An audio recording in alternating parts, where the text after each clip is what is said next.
Yo, what's going on, everybody? It's Tree Sniper back here with another video. In today's video, we're going to be going through the 3 best things to do to improve your game very quickly.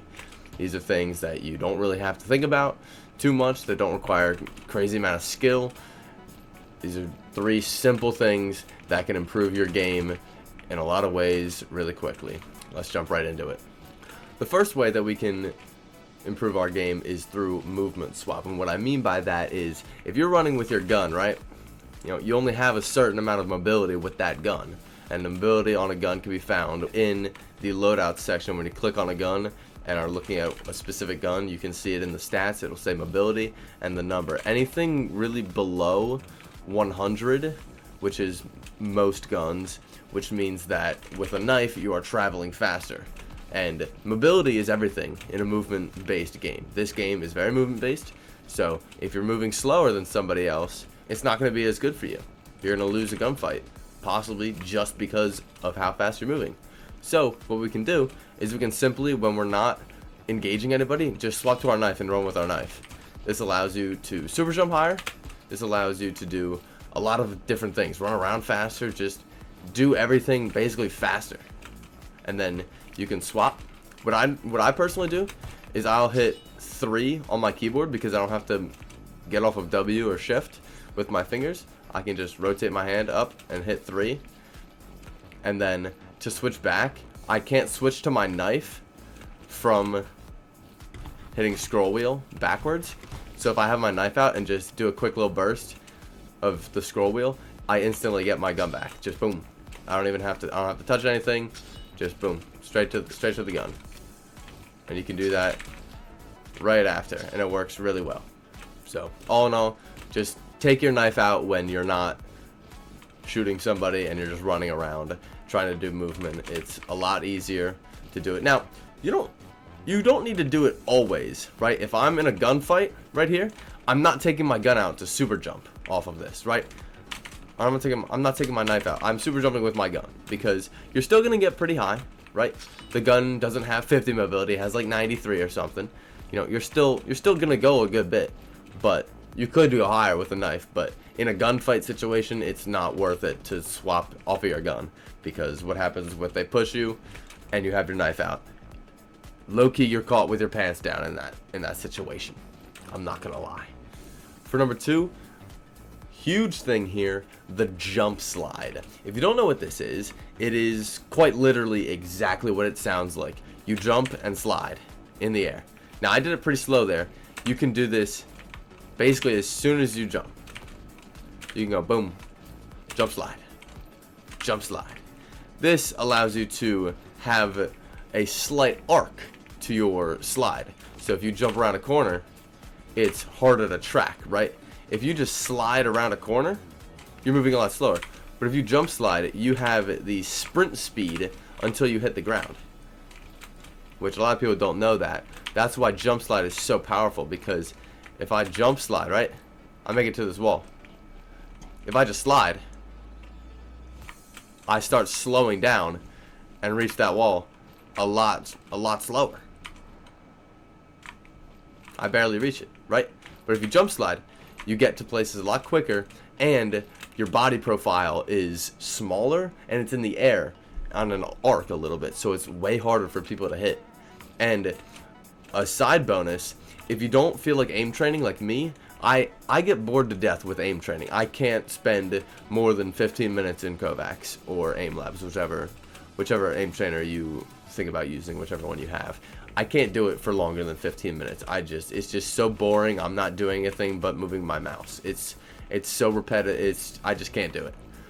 So when I was starting out, I actually only played the game to improve my aim, and I just did things in the game that required your aim to be good. And it's gonna suck for a bit. It's gonna suck. You're not gonna be hitting very many shots. But if you just keep doing it and have the discipline to keep jump sliding around corners and trying to hit stuff, over time you're going to get better and better at it. And if you take a clip of you when you first start doing it, versus a clip after you've been doing it for like a month or so, you're going to see a huge difference in your ability to track somebody on that because you have just been practicing it for so much. Biggest takeaway, you can jump slide to get around quicker, be harder to hit, and just jump sliding to peek out, right? I'm not always gonna just jiggle peek this, right? What if I need to swing everybody? I'm not gonna bot slide across this. That's so easy to track. You move so slow. But if you jump slide, you're moving a lot quicker, and it's a lot harder for people to track. And you have that element of surprise because you're moving a lot quicker. You come out a lot quicker, and they just can't react as fast. The third and final thing is engagement positioning. Now this one is the only thing in here that isn't really movement based. This is more of cutting off players when in a gunfight, right? If let's say there's somebody on this little thing here, right? And I'm shooting them from here, right? Let's say somebody's standing over here though. Well, I'm completely exposed to this person. While I have a good angle on this person, I'm completely exposed over here. So what you can do is you can just walk up here and cover that spot almost completely. You can just hug this and fight this person. In this case, you have to trust your aim a little bit because there's not really a way to be like crazy. Now for this situation, you kind of have to be trusting your aim versus the other person a lot more, right? Because in order to completely block off that area, you have to kind of be out here a little bit, right? Because you're still kind of there. You know, you're still kind of visible. So, in this specific instance where you're standing here fighting someone here and there's someone spawning there, or vice versa, you know, you just want to cut off angles to force 1v1s, right? If I'm peeking, if there's the hills here and there's people in this corner, people standing in here, people on the truck, I'm gonna stand here and shoot the people in the truck. Maybe jump out a little bit, hit a couple shots, right? I'm not gonna stand here and shoot everybody because now all three of these people can shoot me, right? I'm gonna shoot people in the truck.